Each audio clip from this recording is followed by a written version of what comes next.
जीवन एक यात्रा है और कभी कभी हमें अप्रत्याशित मोड़ पर रुकना पड़ता है। इस सप्ताह सिंह राशि वालों के लिए कई सवाल खड़े होंगे। क्या करियर में आने वाली बाधाओं से पार पाया जा सकेगा? पारिवारिक जिम्मेदारियों का बोझ कैसे कम किया जाए?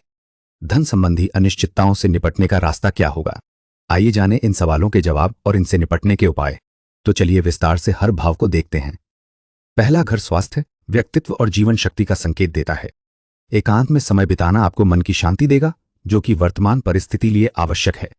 आप किसी पुराने विचार को छोड़ने का प्रयास करेंगे, जिससे भीतर स्पष्टता आएगी।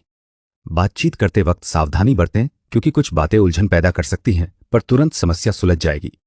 नए विचारों और संभावनाओं की खोज में रुचि बढ़ेगी, शायद कोई नया शौक या तरीका अपनाएंगे। यह सब आपके व्यक्तित्व में सकारात्मक बदलाव लाएगा। धन और वाणी से संबंधित है।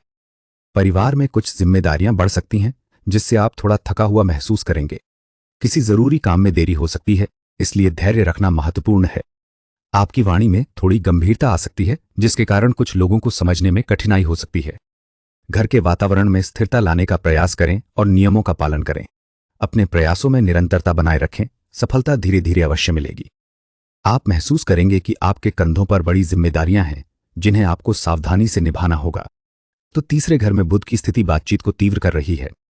आप शायद किसी छोटी समस्या का जल्दी हल ढूंढेंगे और कुछ उपयोगी जानकारी भी प्राप्त होगी। गुरु के प्रभाव से आपको अनुभवी व्यक्ति से मार्गदर्शन मिलेगा, जो भविष्य की योजनाओं को स्पष्ट करने में सहायक होगा। राहु का प्रभाव आपको नए स्थानों की यात्रा करने या आधुनिक विचारों को अपनाने के लिए प्रेरित करेगा, जिससे आपके सोचने के तरीके में बदलाव आएगा। छोटे भाई बहनों के साथ संवाद बढ़ेगा और आप कई काम आसानी से निपटाने में सफल होंगे। चौथे घर में चंद्रमा का प्रभाव दिखाई दे रहा है। घर के वातावरण में भावनात्मक गहराई महसूस होगी। मां के साथ कुछ पल सुकून देने वाले होंगे। पुरानी यादें ताज़ा हो सकती हैं।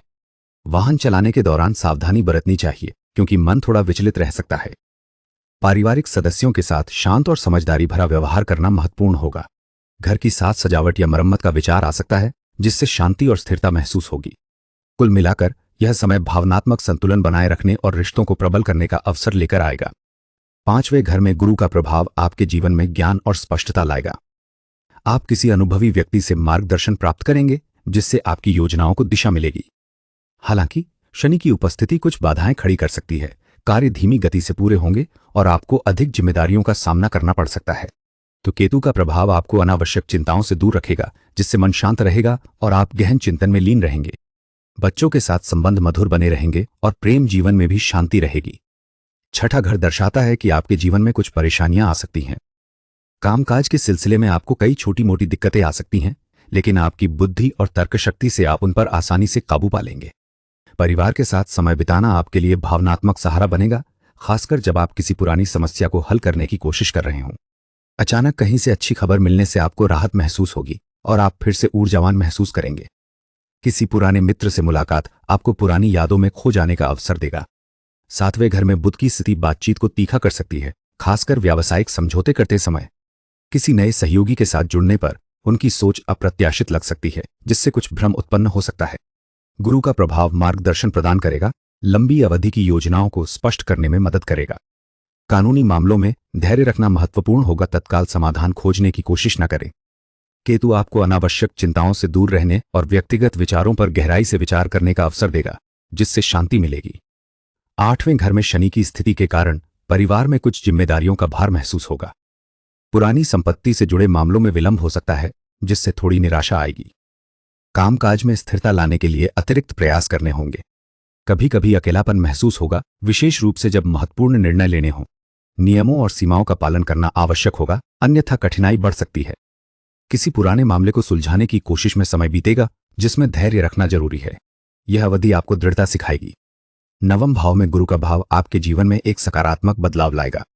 पिता के साथ संबंध प्रबल होंगे और उनसे आपको मार्गदर्शन मिलेगा। दूर की यात्रा करने की योजना बन सकती है, जो ज्ञानवर्धक सिद्ध होगी। आप किसी अनुभवी व्यक्ति से सलाह प्राप्त करेंगे, जिससे आपकी दीर्घकालिक योजनाओं में स्पष्टता आएगी।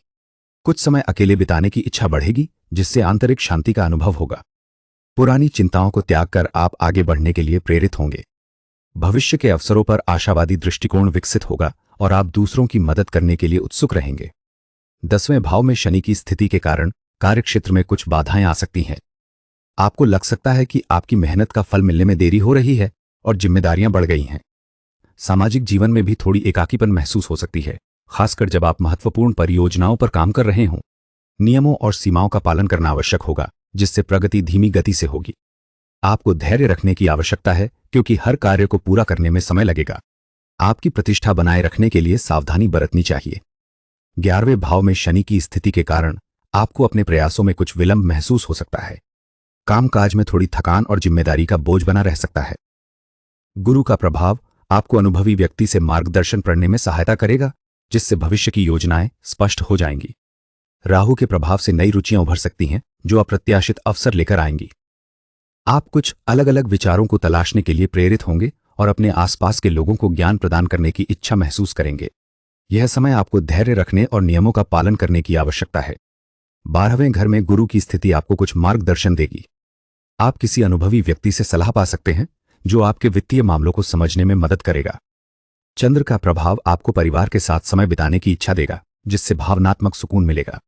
पुरानी यादें ताज़ा हो सकती हैं और आप अपने प्रियजनों के बीच शांति महसूस करेंगे। यह अवधि आपकी दूरदर्शिता को बढ़ाएगी और आपको लंबी योजनाओं को स्पष्ट रूप से देखने में सहायता करेगी।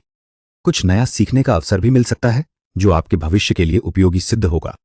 चंद्रमा के प्रबल अशुभ प्रभाव को कम करने के लिए आपको शिवजी को जल चढ़ाना चाहिए। बुध के प्रबल अशुभ प्रभाव को शांत करने के लिए हरी वस्तुओं का दान करना उचित होगा। शनि के अशुभ प्रभाव को कम करने के लिए आपको भगवान विष्णु की उपासना करनी चाहिए और गरीबों को भोजन देना चाहिए।